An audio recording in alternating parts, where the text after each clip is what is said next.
नमस्कार मित्रों, स्वागत है आपके अपने YouTube चैनल हेल्थ आयुर्वेद में। आज हम बात करेंगे भोजन संबंधी कुछ महत्वपूर्ण तथ्य भोजन की आचार संहिता के बारे में। अच्छे से जानते हैं कि स्वास्थ्य के लिए भोजन का विशेष महत्व है। भोजन में क्या क्या खाया जाए, जहाँ इस बात का महत्व है वहाँ यह भी जानना महत्व रखता है कि भोजन किस प्रकार और किन परिस्थितियों में किया जाए। इन सब बातों पर विचार कर और उसके आचरण करके हम भोजन से पूर्ण स्वास्थ्य प्राप्त कर सकते हैं।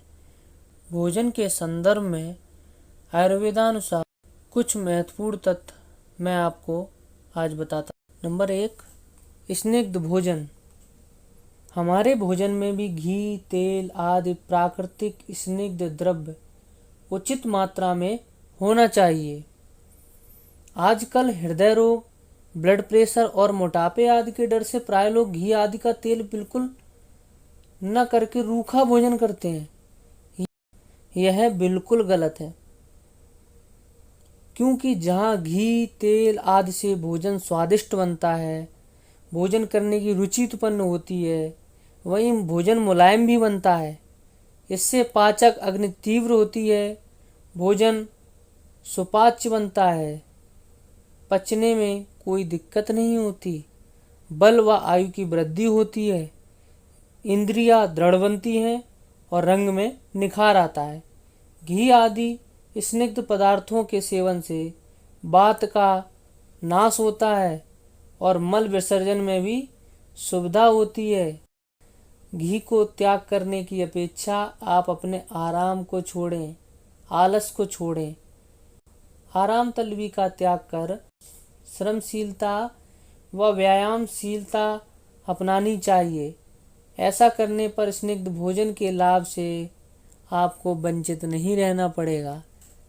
हाँ, आपको इस पॉइंट में एक बात का और ध्यान करना चाहिए। हमें कौन सी चिकनाई नहीं खानी चाहिए।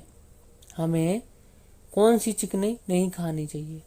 आपका रिफाइंड हुआ, सोयाबीन ऑयल हुआ और पाम ऑयल हुआ, इनसे हमें दूर रहने चाहिए, क्योंकि पाम ऑयल कोई प्राकृतिक ऑयल नहीं है। ये हमारे शरीर में नुकसान ही पहुंचाएंगे।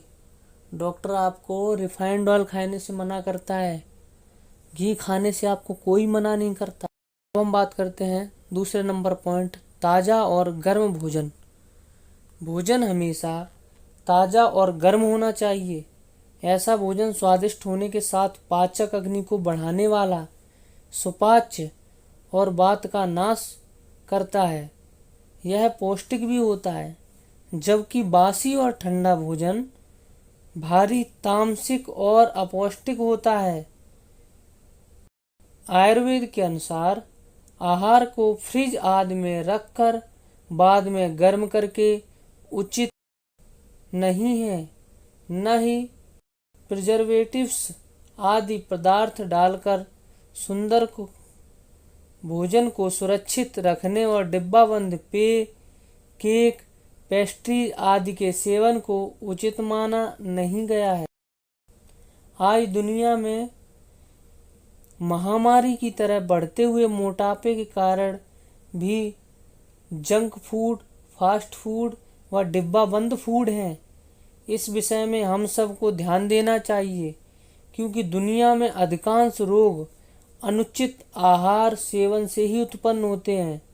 शास्त्रों में प्राकृतिक फल, जूस, ताज़ा बने भोजन के सेवन को ही उत्तम माना गया है। इस बात पर हमें और आपको ध्यान देना चाहिए। पॉइंट नंबर 3, भोजन की सुंदरता। भोजन का रंग, गंध, स्वाद तथा स्पर्श रुचिकर होना चाहिए और देखते ही भोजन के प्रति रुचि का अनुभव होना चाहिए। इस प्रकार दूसरे पाचक रसों का स्राव भी अनुकूल रूप से होता है। भोजन में रुचि बढ़ाने भोजन और पात्रों का स्वच्छ, सुंदर और आकर्षक होना चाहिए। रोगी के लिए तो इस बात का विशेष ध्यान देना चाहिए क्योंकि निरंतर एक प्रकार का पथ्य भोजन खाने से उसमें अरुचि उत्पन्न हो जाती है। आप और हम अगर एक ही प्रकार की सब्जी आपको रोज दी जाए तो आपको उसी सब्जी से अरुचि या खाने का बिल्कुल मन नहीं करेगा। इसीलिए खाने में, हमारे भोजन में जो भोजन है वो बदल बदल कर करना चाहिए। नंबर 4, सुंदर और एकांत स्थान। भोजन के साथ साथ उसके सेवन के लिए स्थान भी साफ सुथरा, सुंदर, आकर्षक और एकांत होना चाहिए। लेकिन यदि उस स्थान पर अन्य लोग हों तो सभी लोग साथ में भोजन करने वाले होने चाहिए। पवित्र और सुंदर स्थान में मन शांत रहता है, जबकि गंदे और अपवित्र स्थान पर बैठने से मन में अशांति होती है। इसका भोजन के पाचन पर भी विपरीत प्रभाव पड़ता है। भोजन सेवन की क्रिया को एक पवित्र, धार्मिक, अग्निहोत्र रूप क्रिया समझकर करना चाहिए। इस समय मन पूरी तरह एकाग्र होना चाहिए। भोजन करते समय बातें करने, टेलीविज़न देखने, टेलीफोन सुनने आदि से दूर ही रहना चाहिए। आयुर्वेद के अनुसार जूते आदि पहनकर भोजन का निषेध किया गया है। जूतों के कारण पैरों की उछड़ता हमारे जठराग्नि को मंद करती है। इससे अनेक रोग हो सकते हैं। इसलिए आयुर्वेद में भोजन करने से पहले हाथ पैर धोने, जमीन पर बैठकर भोजन करने का विधान है। खड़े खड़े भोजन नहीं करना चाहिए। घर में पहले परम इष्ट देव को भोजन देने वाले परमात्मा का ध्यान करके तथा उसे धन्यवाद देकर ही भोजन करना चाहिए। भोजन के पहले आचमन अर्थात 2-3 घूंट जल पीना चाहिए, जिससे गले की कफ निवृत्ति एवं जठराग्नि की वृद्धि होती है। इस शांति पूर्वक जो अन्न हाथ से खाया जा सकता है उसे हाथ से ही खाना चाहिए। इससे जहाँ भोजन के ठंडा गर्म होने का पता चलता है, वहीं हाथों के स्पर्श से भोजन के प्रति प्रेम व रुचि भी बढ़ती है। यदि जमीन के आसन पर बैठकर भोजन नहीं कर सकते हैं तो कुर्सी आदि पर बैठकर भोजन किया जा सकता है, परंतु खड़े खड़े या चलते हुए तो कदापि भोजन नहीं करना चाहिए। नंबर 5, मानसिक दशा। भोजन हमेशा शांत और प्रसन्न मन से ग्रहण करना चाहिए। क्रोध, ईर्ष्या, द्वेष, चिंता, घबराहट, डर आदि की दशा में जहाँ भोजन का स्वाद नहीं आता, वहीं पाचन रसों का स्राव भी ठीक से प्रकार से नहीं हो वहीं पाचक रसों का स्राव भी ठीक प्रकार से नहीं हो पाता। इससे भोजन का पाचन समुचित रूप से नहीं हो पाता। भोजन करते समय किसी प्रकार की अप्रिय चर्चा नहीं करनी चाहिए और नहीं सुननी और देखनी चाहिए।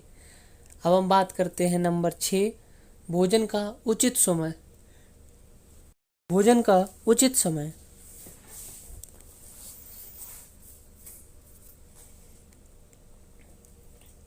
काल भोजनम आरोग्य का नाम। समय पर भोजन करना आरोग्य के लिए श्रेष्ठ उपाय है। समय पर भोजन करना आरोग्य के लिए श्रेष्ठ उपाय है। भोजन के ठीक प्रकार से पाचन के लिए आवश्यक है कि इसका सेवन ठीक और नियत समय पर किया जाना चाहिए। उचित समय पहचानने के लिए कुछ बातों का ध्यान रखना चाहिए। जब भूख का अनुभव हो, पहले किया गया भोजन अच्छी तरह से पच जाए, जब हृदय और पेट में भारीपन न हो एवं मल मूत्र का त्याग हो चुका हो, तब भोजन करना चाहिए।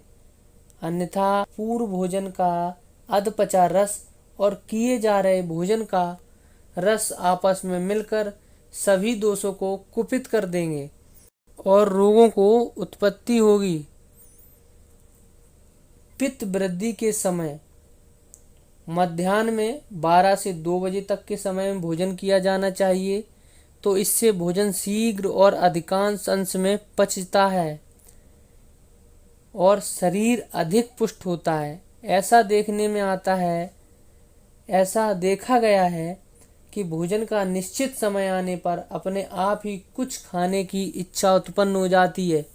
इस समय भोजन अवश्य कर लेना चाहिए, क्योंकि तब पाचक रसों का स्राव पर्याप्त मात्रा में होता है। यदि ऐसे समय भोजन न किया जाए तो पित्त कुपित हो जाता है तथा शरीर पर बुरा प्रभाव पड़ता है। इसी प्रकार नियत समय या सही समय बीत जाने के बाद वात का प्रकोप हो जाता है। इससे पाचन शक्ति मंद हो जाती है। ऐसे में भोजन का पाचन ठीक तरह से नहीं होता है।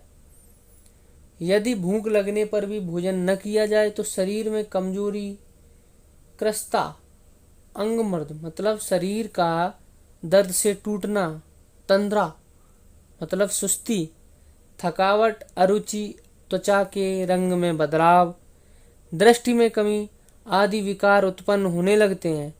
अतः उचित और नियत समय पर भोजन करना आवश्यक है। स्वाभाविक रूप से क्षुधा की उत्पत्ति भोजनोपरांत निश्चित समय पर होती है।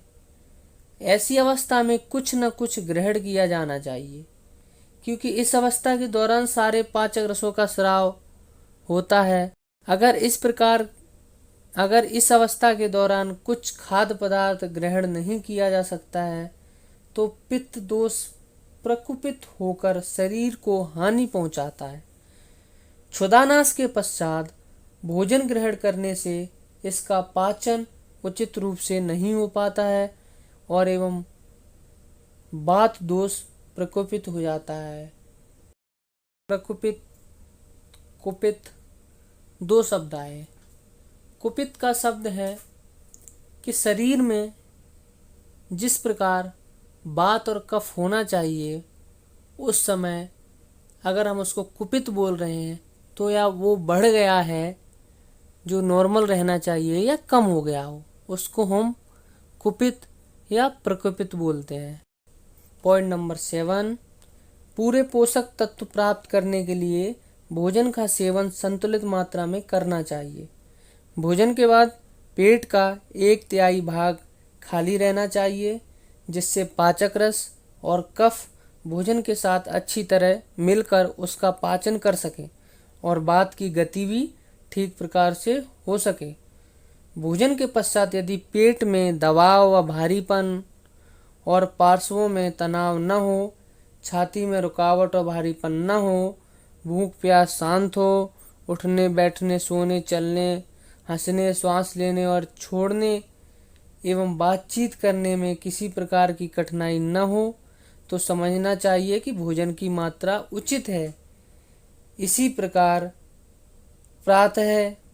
प्रकार जो हम भोजन ग्रहण करते हैं सायंकाल तक तथा सायंकाल ग्रहण किए गए भोजन को प्रातःकाल तक अच्छी तरह पाचन हो जाए। इसी प्रकार जो हमने सुबह भोजन ग्रहण किया है वो सायंकाल तक तथा जो सायंकाल भोजन ग्रहण किया है वो सुबह प्रातःकाल तक भोजन अच्छी तरह पच जाना चाहिए और वात का नाश हो जाए तथा दोष धातु मल में किसी प्रकार का कोई विकार न आए, तो समझना चाहिए कि भोजन की मात्रा उचित ली गई है।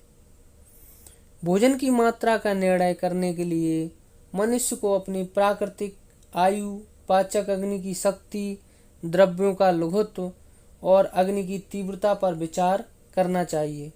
अच्छी पाचन शक्ति होने पर यदि कुछ अधिक मात्रा में भी या भारी भोजन भी ले लेंगे तो अधिक कष्ट नहीं होगा, जबकि मंद अग्नि वाला व्यक्ति थोड़ा भी अधिक या भारी भोजन कर ले तो उसे कष्ट उठाना पड़ता है। इसी प्रकार यदि स्वभाव से ही लघु पदार्थ जैसे मूंग, चावल आदि का कुछ अधिक मात्रा में सेवन कर लिया जाए तो कष्ट नहीं होगा, परंतु बहुत अधिक मात्रा में सेवन करने पर ये पदार्थ भी भारी पदार्थों की तरह पचेंगे नहीं। यदि उड़द जैसे भारी पदार्थों का सेवन थोड़ी मात्रा में किया जाए या अजवाइन, हींग आदि डालकर उन्हें भी सुपाच्य बना लिया जाए तो ये भारी पदार्थ भी शीघ्र पच जाते हैं। इन सब बातों का ध्यान रखना बहुत ही आवश्यक है। संक्षेप में बताते हैं कुछ।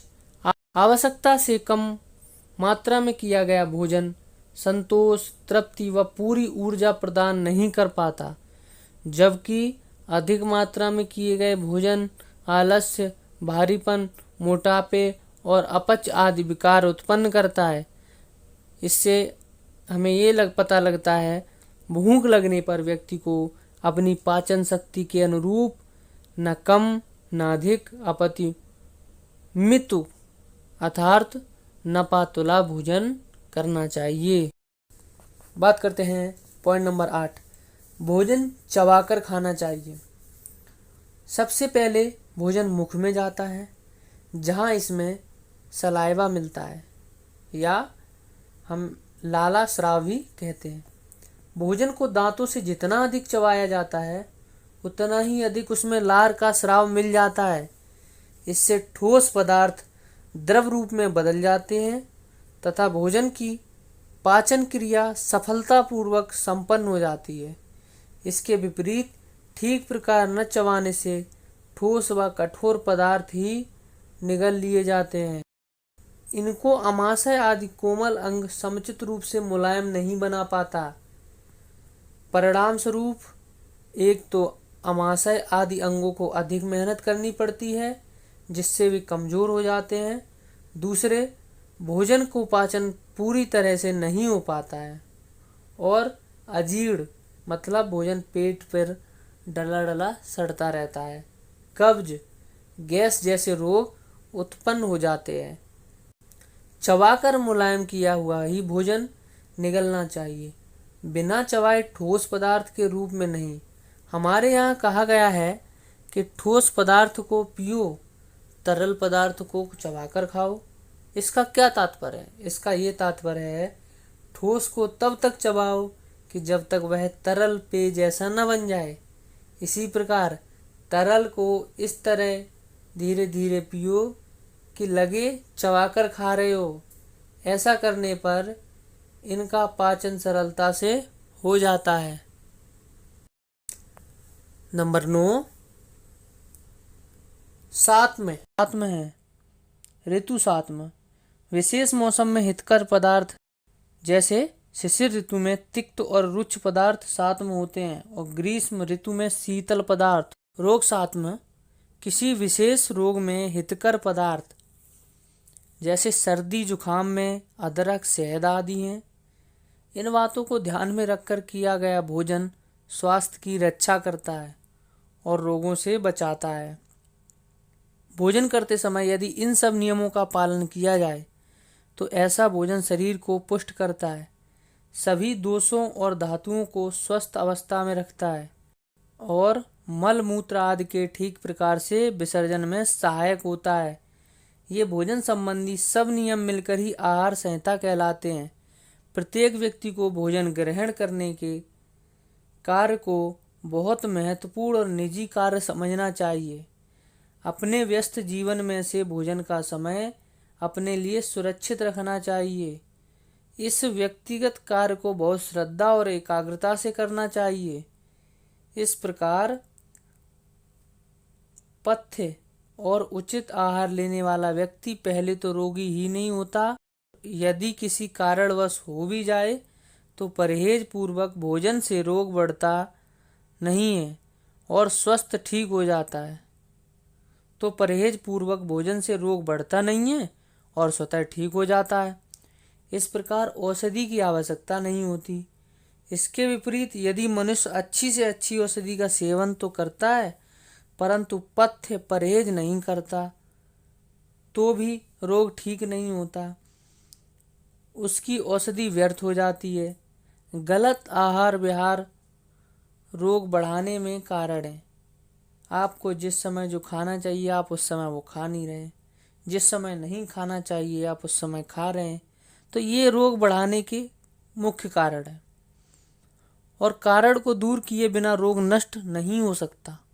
इसलिए आयुर्वेद में कहा गया है कि परहेज करने वाले रोगी को औषधि की क्या आवश्यकता और परहेज न करने वाले रोगी को भी औषधि सेवन से क्या लाभ है। अर्थात औषधि के बिना भी रोग केवल पथ्य सेवन से दूर हो जाता है। जो उस समय हमें खाना चाहिए वो खाते रहो तो ठीक हो जाएगा, आप अगर रोगी हैं तो। परंतु यदि रोगी द्वारा पथ्य छोड़कर पथ्य सेवन न किया जाए तो सैकड़ों दवाओं से भी रोग नष्ट नहीं हो सकता। नंबर 10, पथ्य आहार विहार। भोजन से संबंधित इन सब नियमों का पालन करते समय यह ध्यान भी रखना चाहिए कि जो भोजन खाया जा रहा है वो हितकर है। पथ्य आहार का अर्थ है जो खाद्य पदार्थ शरीर की धातुओं को उनकी सम अवस्था में बनाए रखते हैं, विषम धातुओं को सम अवस्था में लाने में सहायक होते हैं, और जो आहार शरीर के पथ के लिए हानिकारक नहीं होते तथा मन को प्रिय लगते हैं, वे पथ्य या हितकर पदार्थ कहलाते हैं। इसके विपरीत जो स्रोतों को हानि पहुंचाए, विषम धातुओं को सम अवस्था में न ला सके तथा मन को अप्रिय लगे अर्थात हानिकारक हों, वे अपथ्य या हितकर पदार्थ हैं। पथ्य आहार विहार का सेवन स्वास्थ्य के लिए सबसे अधिक महत्वपूर्ण माना जाता है।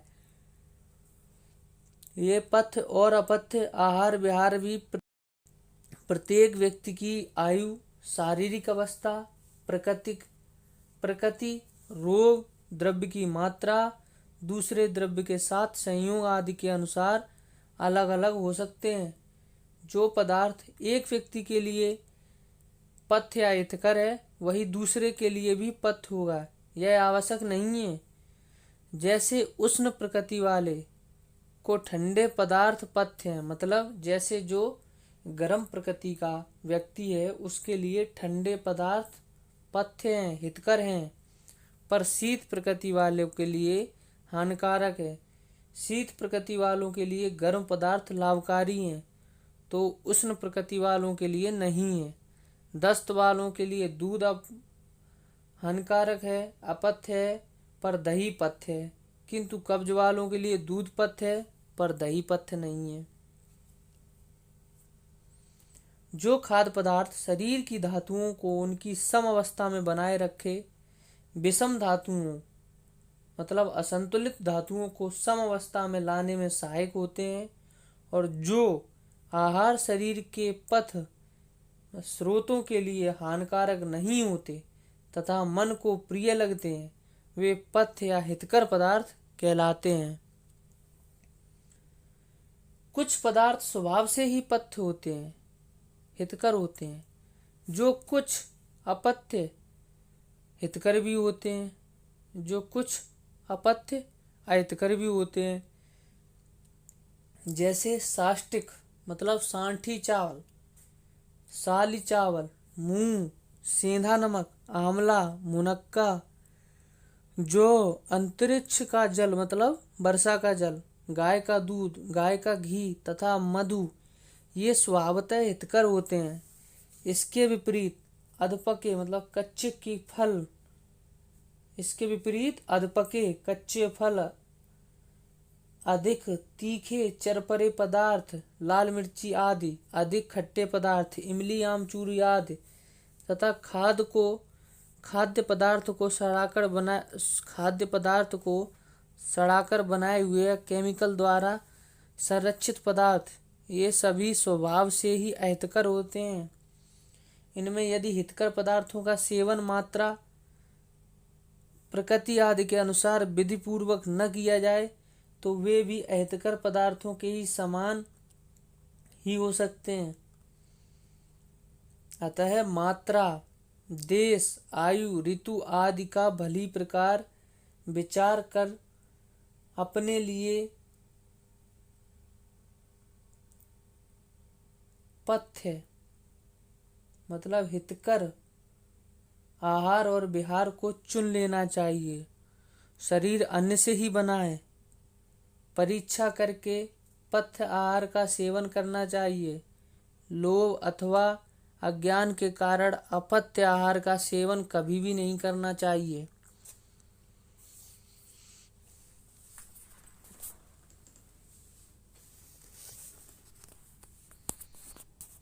अन्यथा व्यक्ति को रोगों का शिकार होते देर नहीं लगती।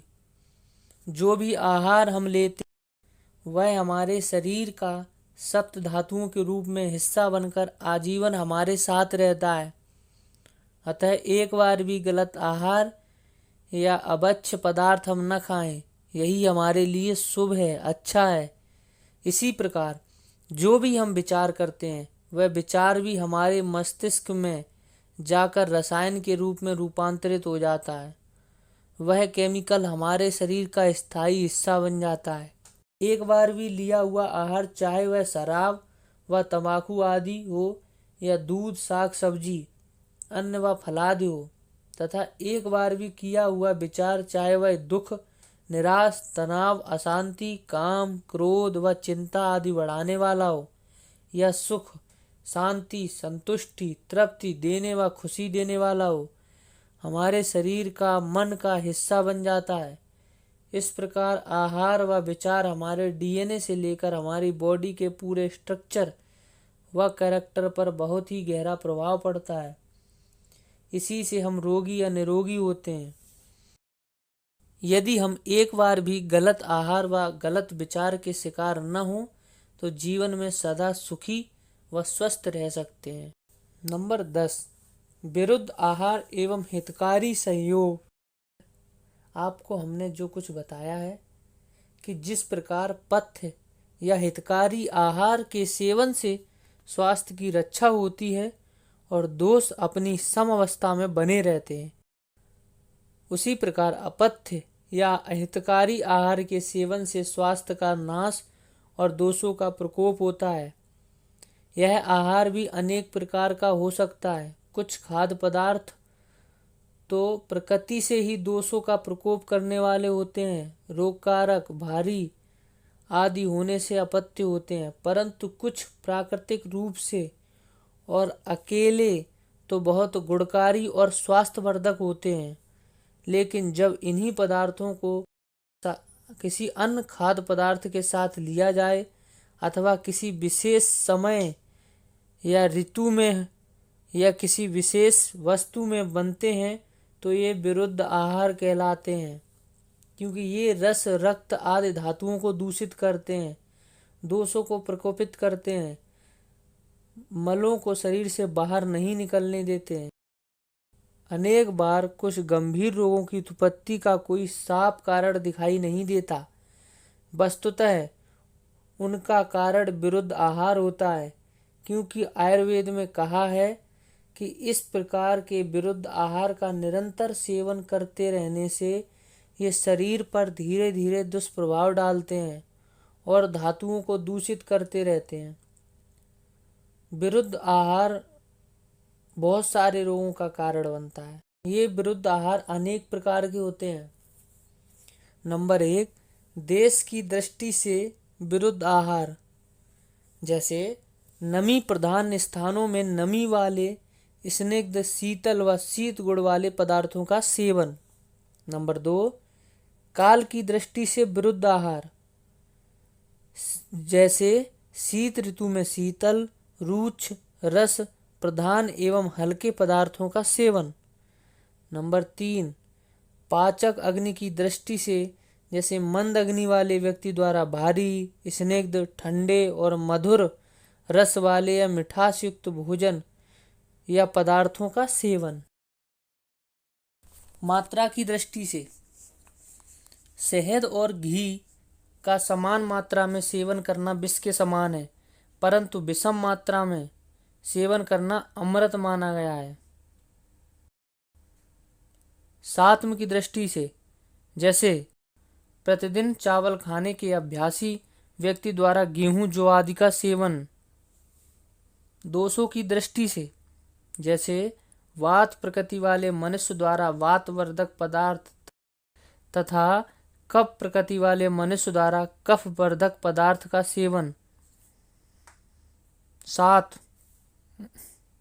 संस्कार या पाक की दृष्टि से, जैसे खट्टे पदार्थों को तांबे या पीतल के बर्तन में पकाकर खाना।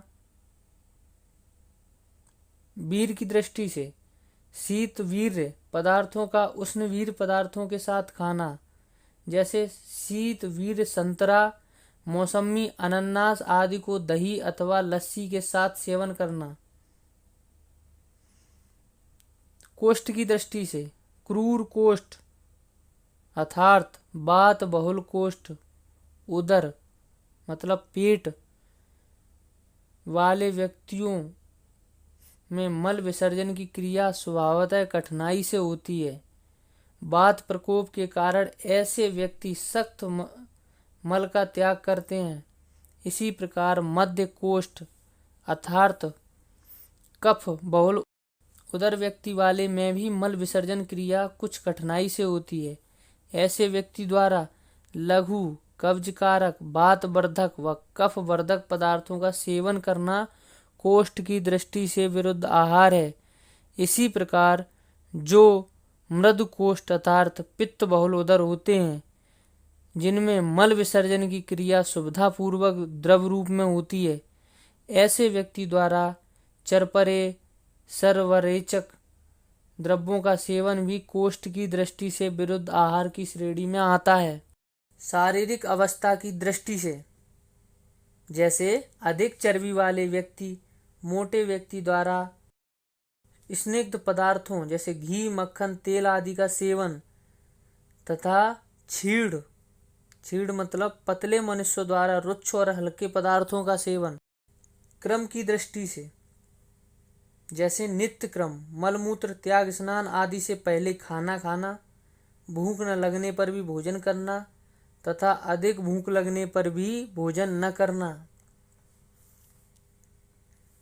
निषेध की दृष्टि से कुछ विशेष पदार्थों के सेवन के बाद उनके कुप्रभाव से बचने के लिए किसी अन्य विशेष पदार्थ का सेवन अवश्य करना चाहिए या उसके बाद किसी पदार्थ का सेवन सर्वथा नहीं करना चाहिए। इस नियम का उल्लंघन करना निषेध की दृष्टि से विरुद्ध आहार है। जैसे घी के बाद ठंडे जल आदि पदार्थ का सेवन करना, जबकि घी के बाद गर्म जल या गर्म पेय लेने का विधान है। गेहूं व जौ से बने गर्म भोजन के साथ ठंडा पानी पीना, भोजन के पश्चात व्यायाम करना इत्यादि ये सब निषेध है, गलत है। पकाने वाले ईंधन की दृष्टि से जैसे दूषित ईंधन से पकाया अथवा ठीक प्रकार से न पकाया गया कच्चा या बहुत पका या जला हुआ भोजन।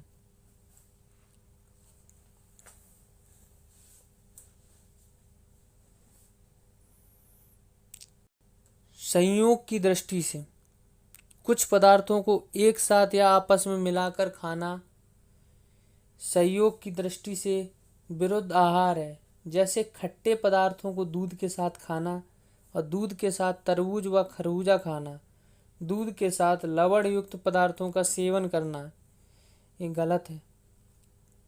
रुचि की दृष्टि से अच्छे न लगने वाले भोजन को जबरदस्ती से और रुचिकर भोजन को भी अरुचि से खाना।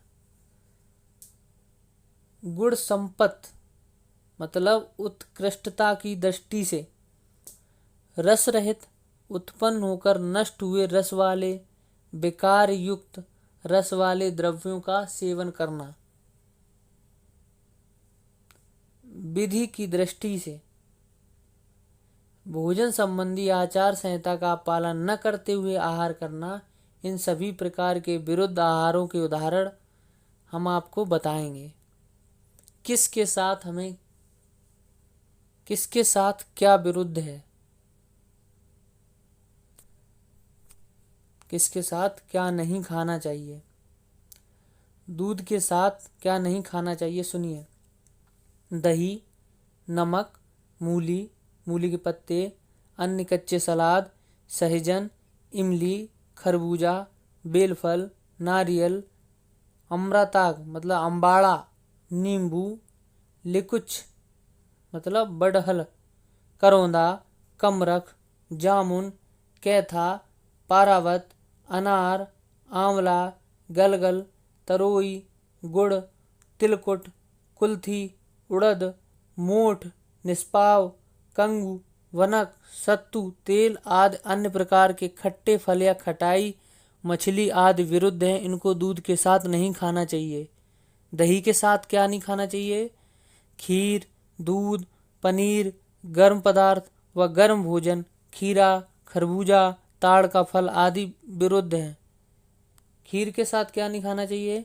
कटहल, खटाई, दही नींबू आदि, सत्तू, शराब आदि विरुद्ध हैं। शहद के साथ क्या नहीं खाना खाना चाहिए? मकोई मतलब काकमाची, घी, समान मात्रा में पुराना घी शहद के साथ बिल्कुल नहीं खाना चाहिए। वर्षा का जल, तेल, वसा, अंगूर, कमल का बीज, ज़्यादा गर्म जल या गर्म दूध या अन्य गर्म पदार्थ, कुसुम का साग, शर्करा और शर्करा मतलब शर्करा से बना शरबत और मेरे खजूर से बनी मदरा आदि विरुद्ध हैं। इनको शहद के साथ नहीं खाना चाहिए। शहद को गर्म करके सेवन करना निषिद्ध है। शहद को कभी गर्म करके सेवन न करें। शीतल जल के साथ क्या नहीं खाना चाहिए, क्या नहीं लेना चाहिए? घी, तेल, गर्म दूध या गर्म पदार्थ, तरबूज, अमरूद, खीरा, ककड़ी, मूंगफली, चिलगोजा आदि विरुद्ध हैं। गर्म जल या गर्म पेय के साथ क्या नहीं लेना चाहिए? शहद, कुल्फी, आइसक्रीम व अन्य शीतल पदार्थ विरुद्ध है।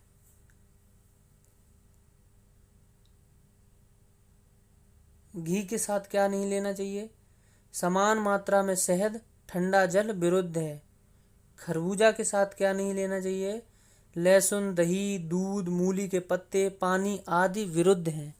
तरबूज के साथ ठंडा पानी, पुदीना आदि विरुद्ध है, नहीं लेना चाहिए। चावल के साथ सिरका विरुद्ध है। तिल की पिट्ठी के साथ उपोदिका मतलब पोई को पकाकर खाना विरुद्ध आहार है। नमक अधिक मात्रा में अधिक समय तक खाना गलत है, मात्रा विरुद्ध है। अंकुरित धान्य, चने आदि के साथ कमल नाल विरुद्ध है। कच्चे अंकुरित धान्य के साथ पका हुआ भोजन विरुद्ध है। मकोई के साथ पिपली, काली मिर्च, गुड़ व शहद विरुद्ध है। जिस बर्तन में मछली पकाई हो उसमें रात भर रखा मकोई का साग घातक विरुद्ध आहार है, इसको तो लेना ही नहीं चाहिए। उड़द की दाल के साथ मूली विरुद्ध है। केला के साथ मट्ठा विरुद्ध है। घी के साथ कांसे के बर्तन में 10 दिन या अधिक समय तक रखा हुआ घी विषाक्त हो जाता है, जहर के समान हो जाता है। दूध, सुरा, खिचड़ी, इन तीनों को मिलाकर खाना विरुद्ध आहार है। इस प्रकार के विरुद्ध आहार के सेवन से शरीर के धातु और दोष असंतुलित हो जाते हैं। परिणाम स्वरूप अनेक प्रकार के रोग उत्पन्न हो जाते हैं। इन सब का विचार करके ही खाद्य पदार्थों का सेवन नहीं करना चाहिए कि हम बीमार हो जाएंगे। आप खाना खाइए, उचित आहार उचित समय पे उचित मात्रा में लीजिए, तो आप कभी बीमार नहीं पड़ेंगे। नंबर 12, विरुद्ध आहार एवं विहार से उत्पन्न होने वाले रोग। जो लोग बताए हुए आहारों के विरुद्ध सेवन करते रहते हैं, उनके धातु दोष व मल आदि विकृत हो जाते हैं। वे बहुत सारे प्रकार के रोगों का शिकार हो जाते हैं, जैसे चर्म रोग, भोजन की विषाक्तता, फूड पॉइजनिंग, नपुंसकता, विसर्प, जलोदर मतलब पेट में पानी भरना, विस्फोटक मतलब बड़े फोड़े, भगंदर, असमरी, वात व्याधि, प्रमेह, मधुमेह आदि, उदर रोग, बवासीर, कुष्ठ, गलित कुष्ठ, किलास मतलब सफेद दाग, मूर्छा, उन्माद, पागलपन, स्मृति व चित्त का नाश, बुद्धि का क्षय, तेज कांति का नाश, स्रोत आदि इंद्रियों का नाश, सूजन, टीवी, गुल्म, विद्रिच, फोड़े, दुर्बलता, रक्तपित्त मतलब शरीर को किसी अंग से भी रक्त का बहना, गलग्रह गले के रोग होना, आदमान पेट में अफरा होना, आमविष मतलब आधे पचे भोजन के विष से उत्पन्न रोग, अल्सक, विसूचिका मतलब हैजा, विलाम्बिका, आल्मपित्त मतलब एसिडिटी, पीनस पुराना जुखाम, प्रत्यशाय जुखाम, नाक की हड्डी का बढ़ना, संतान दोष, गर्भ में स्थित भ्रूण की मृत्यु अथवा जन्मोपरांत तत्काल मृत्यु या गर्भ ही न ठहरना, अंधापन, रक्ताल्पता, ग्रहणी, मंदाग्नि, नशा और ज्वर। हमने अभी जो बताए वो विरुद्ध आहार निरंतर सेवन करने से हल्के विष के समान धीरे धीरे मृत्यु का कारण भी बन जाते हैं। ये रोग वमन व विरेचन द्वारा शरीर की शुद्धि करने से ठीक हो जाते हैं। इन दोनों में से विरेचन अधिक कारागार है, क्योंकि इससे उदर की शुद्धि होकर विकार का पूर्णतः निवारण हो जाता है। वमन से तो दोषों का केवल समन ही होता है। विकारों के विरोधी द्रव्यों का अथवा विरुद्ध भोजन के विपरीत गुण वाले द्रव्यों का सेवन करने से। नंबर 3, पहले से ही विरुद्ध आहार के विपरीत आहार द्रव्यों से शरीर को संस्कार व सुरक्षा करते हैं, जिससे भविष्य में रोग उत्पन्न ही नहीं होंगे। विरुद्ध आहार से अप्रभावित व्यक्ति, व्यायाम से रोग प्रतिरोधक क्षमता का विकास होता है, अतः प्रतिदिन व्यायाम करने वाले, घी, दूध आदि स्निग्ध पदार्थों का सेवन करने वाले, तीव्र पाचक अग्नि वाले, बलवान व्यक्ति तथा निरंतर अभ्यास से जिनके लिए विरुद्ध आहार सात्व बन गया हो, ऐसे व्यक्ति पर विरुद्ध आहार का विशेष दुष्प्रभाव नहीं पड़ता है। अल्प मात्रा में लेने से भी विरुद्ध आहार का कुप्रभाव नहीं होता है। विरुद्ध आहार का कुप्रभाव नहीं होता है, यदि होता भी हो तो आंशिक रूप से ही होता है। बागभट्ट का कहना है कि दोष दूध से काल और बल के विपरीत गुण होने से दही और दूध का एक साथ सेवन भी परस्पर विरुद्ध नहीं होता। इससे रोगी का रोग शांत होता है। संयोग के कारण पथ्य वस्तु में जो अपथ्यता पैदा होती है, उनके दूसरे भेद के कारण उनका विरोध भी नष्ट हो जाता है। इससे स्पष्ट होता है कि जैसे एक प्रकार के संयोग से पथ द्रव्य अपथ्य द्रव्य देखे जाते हैं, उसी प्रकार अन्य प्रकार के संयोग से विरुद्ध द्रव्य भी अपना विरोध छोड़ देते हैं। इसलिए अभ्यासवश निरंतर प्रयोग से अपथ्य वस्तु भी साथ में हो जाती है। जो भी भविष्य में उनसे हानि की संभावना होती है, पथ्य आहार का ही सेवन करना चाहिए, अपथ्य का नहीं। जिस प्रकार विरुद्ध आहार के सेवन से हानि होती है और उनके रोग उत्पन्न होने की संभावना रहती है, उसी प्रकार कुछ ऐसे खाद्य पदार्थ भी हैं जिन्हें आपस में मिलाकर खाने से अधिक लाभ होता है तथा इस प्रकार उनका पाचन भी शीघ्र हो जाता है। ये हितकारी संयोग कहे जा सकते हैं। यदि स्वादवश किसी का एक पदार्थ सेवन अति मात्रा में कर लिया जाए तो उससे अपच हो सकती है या कुछ विकार उत्पन्न हो जाते हैं। ऐसी स्थिति में इन हितकारी संयोगों के सेवन से अपच के कारण उत्पन्न विकार दूर हो जाते हैं। तो इनको हम नंबर बाई नंबर से बताते हैं। उड़द के साथ तर्कखंड, चना के साथ मूली, मूंग के साथ आंवला, अरहर के साथ कांजी, गेहूं के साथ ककड़ी, खिचड़ी के साथ सेंधा नमक, पिष्टान मतलब गेहूं आदि के आटे से बने पदार्थ तथा इनसे बने बड़े आदि, शीतल जल, नीम की जड़, दूध के साथ मूंग का जूस मतलब मूंग का सूप, घी के साथ जम्भीरी नींबू का रस, आम के साथ दूध, केला के साथ घी, नारंगी के साथ गुड़, जम्भीरी नींबू के साथ नमक, द्राक्षा, अंगूर, किशमिश, पिस्ता, अखरोट और बादाम के साथ लौंग, आलू के साथ तंडुलोदक, सूरड़ के साथ, सूरड़ मतलब जिमीकंद के साथ गुड़, मिश्री के साथ सौंठ और गुड़ के साथ सौंठ और नागरमोथा, ईख के साथ अदरक। लौकी का ताज़ा रस निकालकर प्रतिदिन सुबह पीने से हृदय के लिए व सामान्य स्वास्थ्य के लिए बहुत अच्छा रहता है। इसमें सेब का रस भी मिलाकर पी सकते हैं। सर्दी हो तो थोड़ा अदरक का रस या सौंठ मिलाकर पिएं। यह कोलेस्ट्रॉल को भी कम करता है और हृदय रोग के लिए बहुत ही अच्छा है। धन्यवाद मित्रों। भोजन की सुंदरता।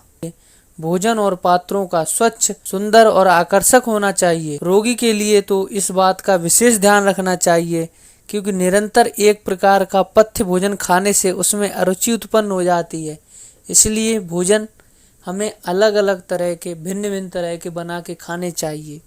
एक ही जैसा अगर आप भोजन खाएंगे तो आपसे देख देख कर आपका खाने का मन नहीं करेगा। इसलिए भोजन स्वादिष्ट, स्वस्थ, स्वास्थ्य के लिए अच्छा और सुंदर होना चाहिए। मिलते हैं नेक्स्ट वीडियो में, एक और औषधि के बारे में बताएंगे जो कि हमारे घरों में आसानी से रसोइयों में मिल जाती है। इसका नाम है राई। राई को बारीक पीसकर सूजन के स्थान पर लगाकर पट्टी बांधने से सूजन में लाभ होता है। सिर दर्द में राई को पीसकर माथे पर लेप करने से शक्ति मिलती है। नंबर 3, राई के चूर्ण में सिरका या विनेगर मिलाकर पीसे। इससे त्वचा रोग, दाद, खाज, खुजली में लगाने से लाभ हो। भुना हुआ जीरा व उतनी ही सौंफ को थोड़ा भूनकर पीसकर एक एक चम्मच पानी के साथ दिन में 3-4 बार लेने से मरोड़ के साथ होने वाले पतले दस्त में भी आराम मिलता है। आज हम बात करते हैं हमारे घरों में आसानी से मिलने वाली औषधि जो है दालचीनी। दालचीनी के बारे में कुछ महत्वपूर्ण उपचार बताते हैं। नंबर 1, दालचीनी पाचन शक्ति को बढ़ाती है और सर्दी, जुखाम, खांसी में लाभ प्रदान करती है।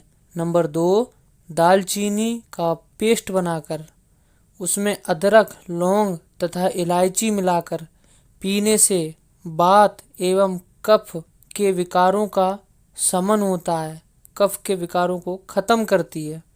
दालचीनी चूर्ण में शहद मिलाकर सेवन करने से श्वास और खांसी में भी लाभ होता है। धन्यवाद मित्रों। हमारे घरों में मिलने वाले जीरे संबंधित उपचार और रोगों का निराकरण। नंबर 1, जब कभी दस्त लगे तब 4 से 6 ग्राम जीरे को हल्का भूनकर पीसकर दही या दही की लस्सी के साथ लेने से तुरंत लाभ होता है।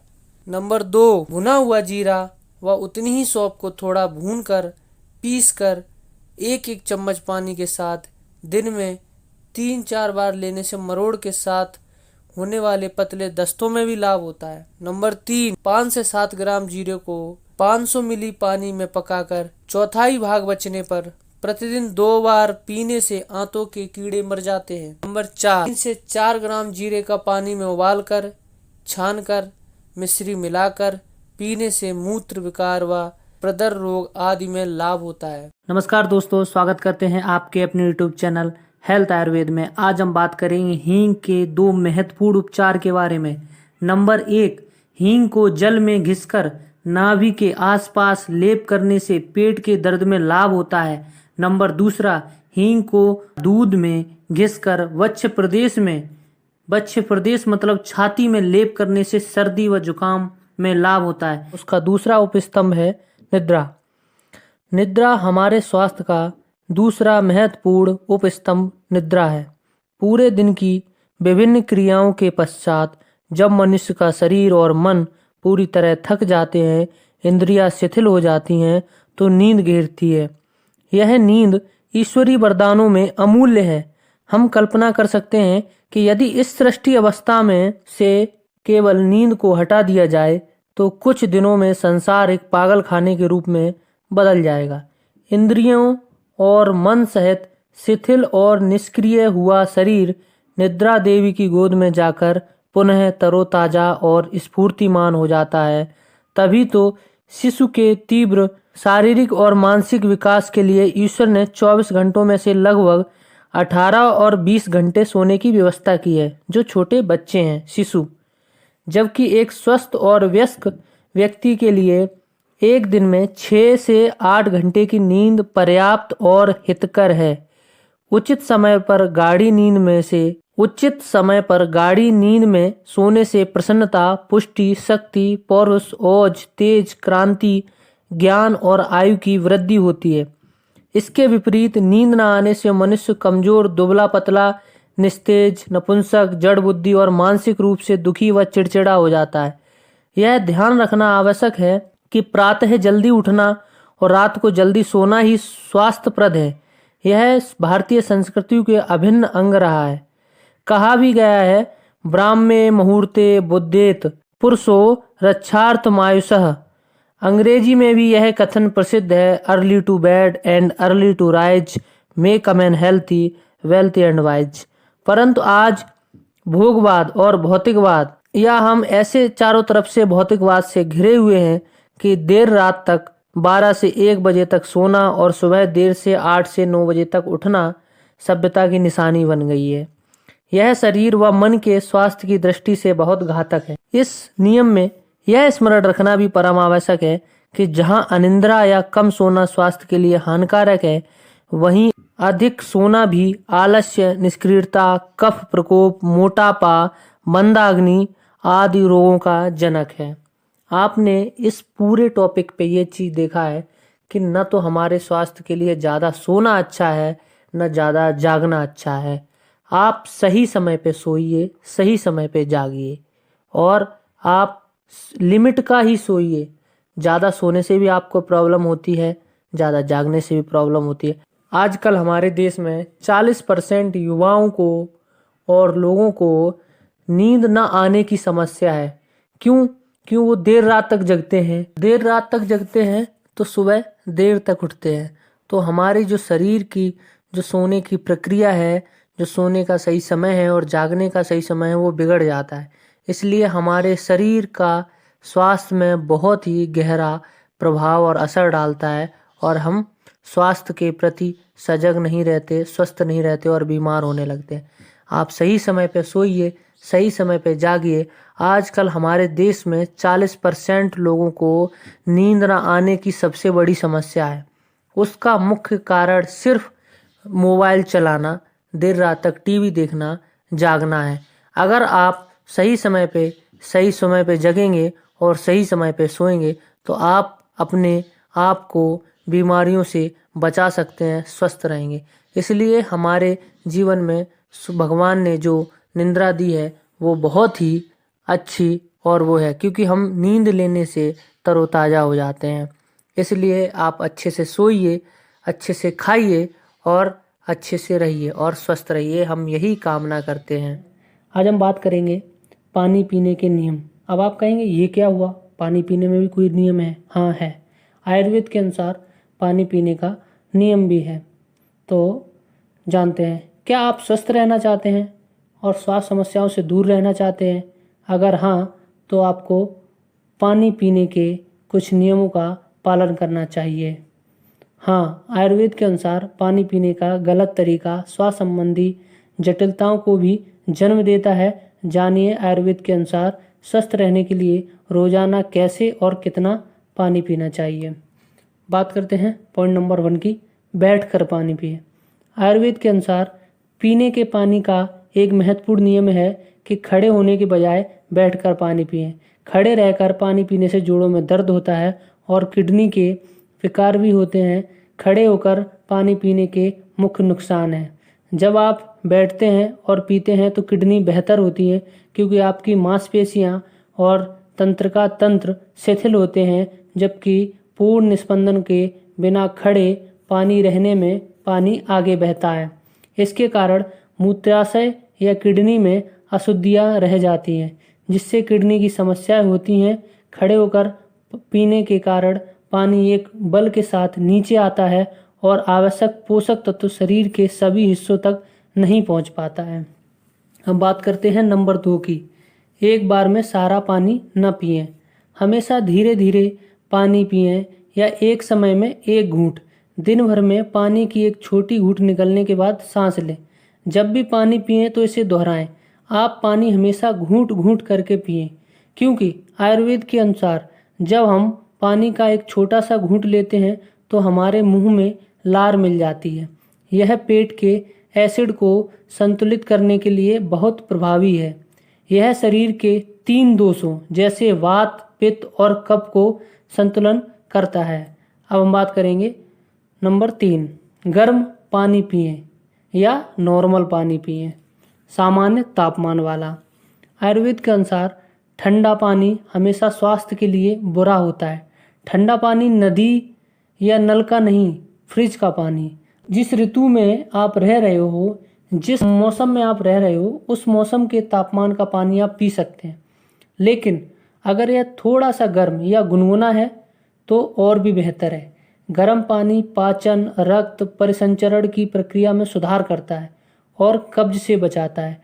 ठंडे पानी से कब्ज और अन्य स्वास्थ्य समस्याएं होती हैं फ्रिज वाले ठंडे पानी से, न कि नॉर्मल वाले ठंडे पानी से। अब हम बात करते हैं नेक्स्ट टॉपिक में।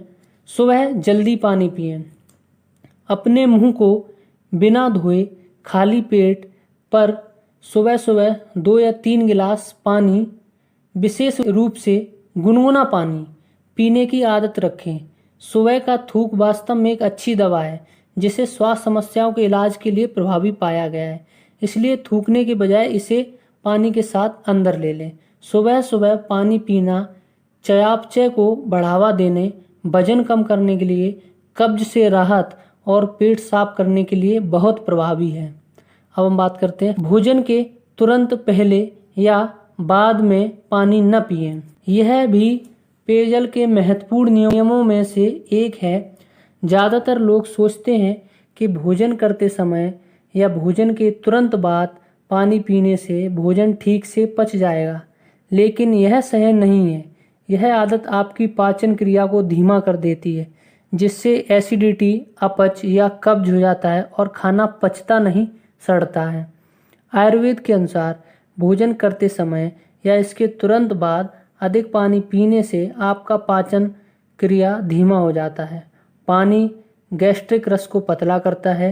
इसके कारण भोजन ठीक से नहीं पचता, जिससे एसिडिटी, अपच, गैस या कब्ज होता है।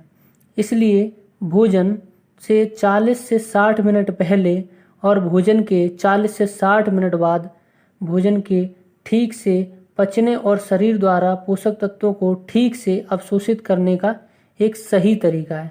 भोजन करते समय थोड़ा सा पानी ठीक है, थोड़ा सा पानी, अगर उसकी जगह आप किसी चीज़ का रस ले सकते हैं वो बेहतर है। ये बात तो हमने की थी कि पानी हमें कैसे पीना चाहिए। अब पानी पीना चाहिए, मगर पानी किस में पीना चाहिए ये भी हमारे समाज में हमें नहीं पता है कि पानी हमें किस चीज़ में पीना चाहिए। तो हम बात करते हैं पानी सेहत के लिए सबसे ज़्यादा ज़रूरी चीज़ है। हमारे शरीर में सबसे ज़्यादा मात्रा पानी की ही है। पानी तो सब पीते हैं, कोई कांच की गिलास में, कोई स्टील और कोई प्लास्टिक के बर्तन इस्तेमाल करते हैं। पानी पीने से प्यास तो बुझ जाती है, पर क्या यह पानी आपको सही फ़ायदा पहुंचाता है? सही फ़ायदे के लिए किस बर्तन में पानी पीना चाहिए? आज इन सब सवालों के जवाब यहाँ मिलेंगे। जिन प्लास्टिक की बोतलों में कोल्ड ड्रिंक और मिनरल वाटर बिकता है वह पॉलीथिलीन, टेरिप्थैलेट या पीईटी से बनी होती हैं। ज़्यादा तापमान होने पर या पानी के गर्म होते ही बोतल से कई खतरनाक हानिकारक तत्व निकलते हैं जो पानी के साथ पेट में पहुंच जाते हैं और फिर शरीर को नुकसान पहुंचाते हैं। न्यूयॉर्क यूनिवर्सिटी के शोधकर्ताओं ने इस पर शोध भी किया है, जिसमें यह पाया गया है कि प्लास्टिक की बोतलों में जो केमिकल पाया जाता है वो मानव शरीर में पाए जाने वाले हार्मोनल सिस्टम के लिए बहुत खतरनाक है, जो बहुत सारे तरीकों के कैंसर पैदा करता है हमारे शरीर के अंदर। अब बात होती है स्टेनलेस स्टील, एल्युमिनियम या कांच की बोतल ही पानी को स्टोर करने के लिए सुरक्षित मानी जाती है। कांच में ज़्यादा गर्म पानी डालकर भी पीना अच्छा नहीं है। वही सबसे ज़्यादा अगर लाभ चाहिए तो तांबे के बर्तन में पानी रखें और उससे पिएं। पहले के समय में इसलिए लोग तांबे के जग या लोटे में पानी पीते थे और इसी वजह से उनके शरीर में हर तरह की बीमारियां कोसों दूर रहती थी। तांबे में मौजूद तत्व मानव शरीर को अंदर से सही और मजबूत रखता है। आयुर्वेद के अनुसार रात में तांबे के पात्र में रखा जल तांबे के गुणों से युक्त होकर लीवर को स्वस्थ रखता है। आधुनिक चिकित्सा के अनुसार यह पानी पेट की बीमारियों से लड़ने में सहायक होता है। तांबे के बर्तन में पानी पीने के कुछ फायदे भी बताते हैं। फायदे: यह दिल को स्वस्थ बनाए रखकर ब्लड प्रेशर को नियंत्रित कर बैड कोलेस्ट्रॉल को कम करता है। इसके अलावा यह हार्ट अटैक के खतरे को भी कम करता है। यह वात, पित्त और कफ की शिकायतों को दूर करने में मदद करता है। तांबे का पानी पाचन तंत्र को मजबूत कर बेहतर पाचन में सहायता करता है। रात के वक्त तांबे के बर्तन में पानी रखकर सुबह पीने से पाचन क्रिया दुरुस्त होती है। इसके अलावा यह अतिरिक्त वसा को कम करने में भी बेहद मददगार साबित होती है। तांबे के बर्तन में रखा पानी पीने से त्वचा पर किसी प्रकार की समस्याएं नहीं होती हैं। यह फोड़े, फुंसी, मुहासे और किसी प्रकार की समस्याएं नहीं होती है। यह फोड़े, फुंसी, मुहासे और त्वचा संबंधित अन्य रोगों को पनपने नहीं देता है, जिससे आपकी त्वचा साफ और चमकदार दिखाई देती है।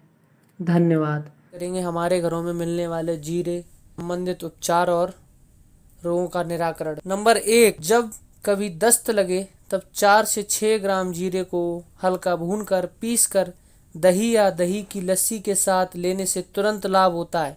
नंबर 2, भुना हुआ जीरा व उतनी ही सौंफ को थोड़ा भूनकर पीसकर 1-1 चम्मच पानी के साथ दिन में 3-4 बार लेने से मरोड़ के साथ होने वाले पतले दस्तों में भी लाभ होता है। नंबर 3, 5 से 7 ग्राम जीरे को 500 मिली पानी में पकाकर चौथाई भाग बचने पर प्रतिदिन 2 बार पीने से आंतों के कीड़े मर जाते हैं। नंबर 4, 3 से 4 ग्राम जीरे का पानी में उबालकर छानकर मिश्री मिलाकर पीने से मूत्र विकार व प्रदर रोग आदि में लाभ होता है। जानकारी अच्छी लगी हो तो लाइक करें, कमेंट करें और अपने मित्रों के साथ शेयर करें। और अभी तक चैनल सब्सक्राइब नहीं किया है तो सब्सक्राइब करें। धन्यवाद।